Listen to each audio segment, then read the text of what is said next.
Короче говоря, сейчас я расскажу вам все, что случилось на самом деле. Еду я, значит, в своей красивой машинке.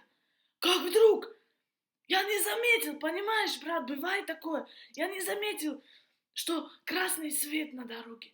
Я проехал случайно. Так вот, вижу я, значит, что на пешеходном переходе ходит женщина-собачка. Я так испугался, собачка испугался, начал на меня лаять. И я начал быстро-быстро тормозить.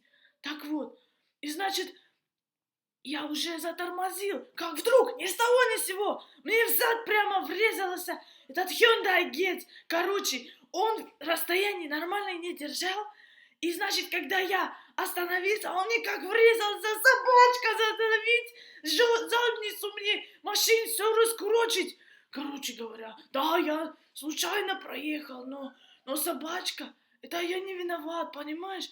Он не держал расстояние, понимаешь? Он мне весь зад раскурочил. Я не виноват в этом, понимаешь?